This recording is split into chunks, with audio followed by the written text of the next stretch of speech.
How much do you love your freedom? And how patiently can you plan and scheme to ensure it happens? While you think of an answer, let me introduce you to Yoshie Shiratori, a man who escaped prison on 4 separate occasions in a time when prison often meant death. Each time was more difficult than the last, and each time he fought through his despair to find a way out. So, how much do you love your freedom? Do you have an answer?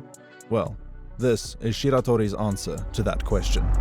Birth and background. Not much is known about Yoshie Shiratori's childhood. He was born on the 31st of July in 1907 in Aomori Prefecture, Japan. The earliest accounts of his life start in his adulthood. At this time, he already had a family, a wife and a daughter. He also wasn't a thief. Shiratori had a normal job as an assistant at a shop that sold tofu. The job was low paying. It barely put food on the table. Unfortunately, the pressure became a little intense, and he decided to switch professions to fishing and catching crabs. But that also didn't pay well. Soon, Yoshie found himself hopping from one job to another, looking for a reasonable source of income for himself and his family. But when frustration set in, Yoshie turned to crime, engaging in petty theft and gambling to put food on his family's table. Yoshie was a desperate man, and unfortunately for him, his desperation was about to lead him down 4 levels of hell. Aomori Prison. One of the worst things about being a thief is anyone can accuse you of any crime, and people will probably agree. It's hard to defend yourself when you are already a known criminal. This was the dilemma that Shiratori faced when he was accused of murder and robbery and jailed in the infamous Aomori Prison. This was 1936. Human rights were not in fashion in most corners of the world, and in Japanese prisons, they were practically non-existent. At Aomori Prison, the guards made Shiratori's life a living hell.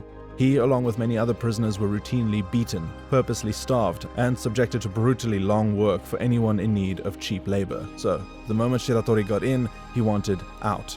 And instead of hoping for freedom like his fellow inmates, the man worked towards it. He had a family to feed on the outside, and that was more than enough reason to get out. But to make matters worse, prosecutors were trying to appeal his sentence for a harsher punishment, a death sentence. Now, between himself and freedom was a guard and 6 doors. So, by watching the prison guards' routines, routes, and movements, by taking mental notes of the locks on the doors of each cell, Yoshie learned that there was a 15-minute window period during the guards' patrol where his cell was completely unguarded. He also found that the buckets in the prison bathhouse had metal rings around them for support that he could use to pick the locks of his cell, if he was patient enough. So, after 6 months of scheming, picking, and planning, Yoshie activated his plan at 5:30 a.m. one morning after a guard had passed his cell block. By 5:45, he had picked the locks of all 6 doors and escaped. His prison break was successful, and he was free. Ordinarily, this escape would have been short-lived. Immediately upon the guard's return, they would have noticed he was not in his cell during the second patrol. But Yoshie had thought ahead. During the next patrol, the guards saw what they believed was Shiratori sleeping on his bed.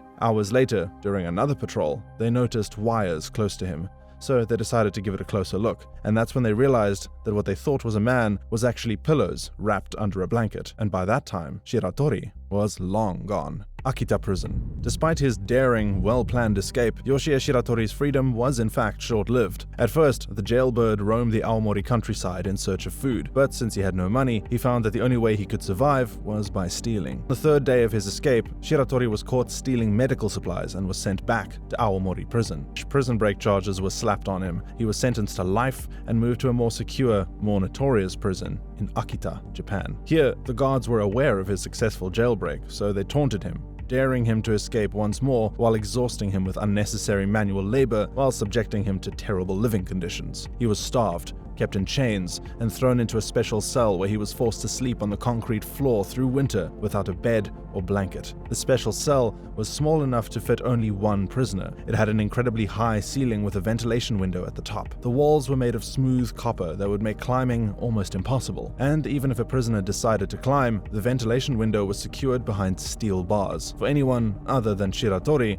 this would have been the end of the road. The only relief that Shiratori had in his cell came from the head guard, a kind man named Kobayashi. His kindness and thoughtfulness to Yoshie was what gave him hope. From 1936 to 1942, Shiratori suffered in his jail as Japan became a major figure in the Second World War. One stormy night, in the middle of a thunderstorm, a jailer peered into Shiratori's cell and found nothing. Somehow, The man had done it again. He had escaped. Once again, everyone was left wondering, how? It turns out that Yoshie had been hatching a plan in his head for years, and it took 8 months of planning to execute. Now, among all the guards in the prison at that particular time, the head guard Kobayashi took an interest in him and was kind to him. The little acts of kindness were what sustained Shiratori's hope and gave him the strength he needed for the job ahead. There were even some suspicious that Kobayashi aided his escape, but there is no way to verify how true this claim is. Long before his escape, whenever the guards were not around, he would use a metal ring to unlock the handcuffs and scale up the wall. He then discovered a part of the skylight that was made of wood was already beginning to rot. So, every night, he would scale up the wall and loosen it just a little. On the night of June 15th,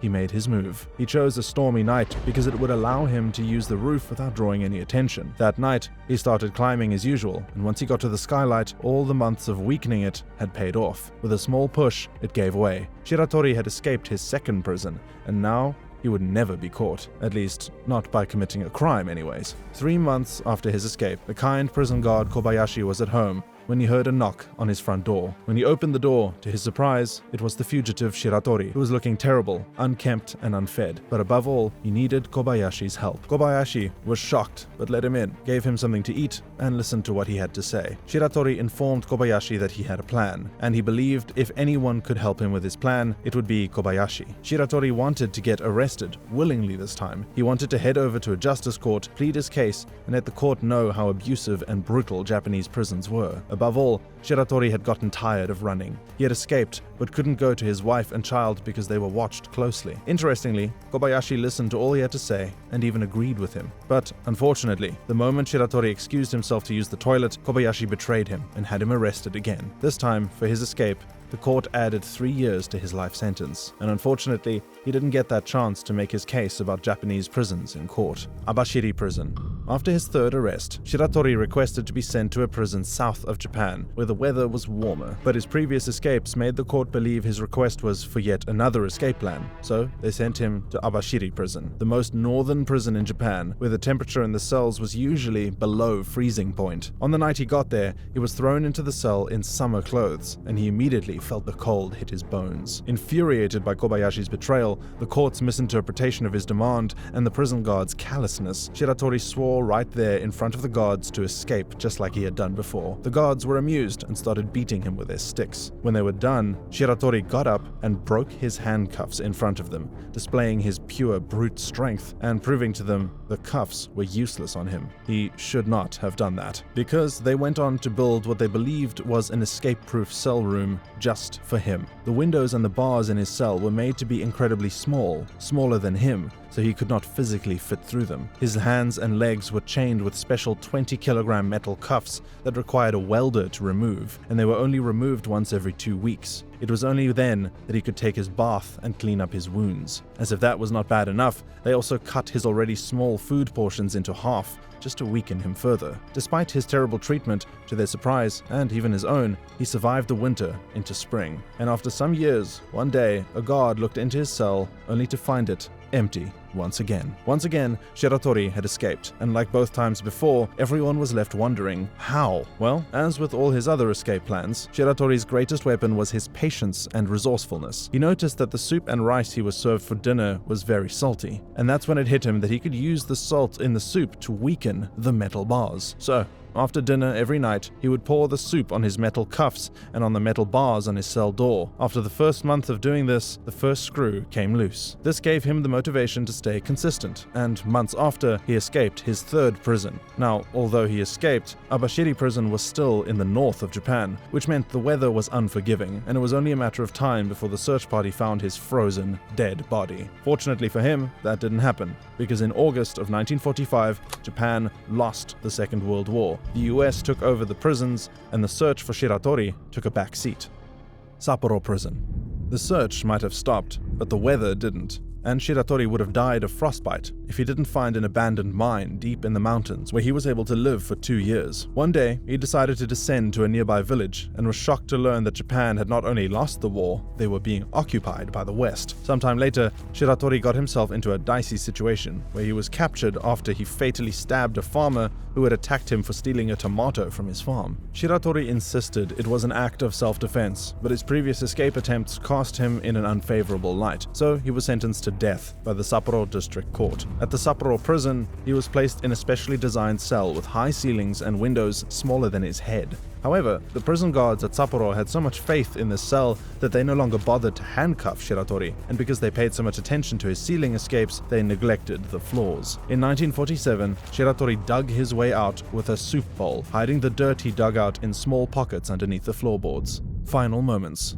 After a year of freedom, it is said that Shiratori was randomly offered a cigarette by a police officer who didn't know he was a fugitive. Moved by the kindness, Shiratori admitted he was an escaped convict and offered to be turned in. He was arrested and tried once again, but the High Court of Sapporo, having reviewed his case, revised his sentence after realizing that Shiratori was right. He acted in self-defense because prior to this killing, he had not once harmed any guard during his infamous escapes. As a result, the court revoked his death sentence, instead sentencing him to 20 years for his escapes. Shiratori's request to be imprisoned in Tokyo was also granted, and he spent 14 years in Fuchu prison until 1961, when he was released early for good behavior. Later, he returned to Aomori, where he reunited with his daughter. His wife had died while he was in prison. Shiratori lived for another decade, working odd jobs to survive. He eventually succumbed to a heart attack in 1979 at the age of 71.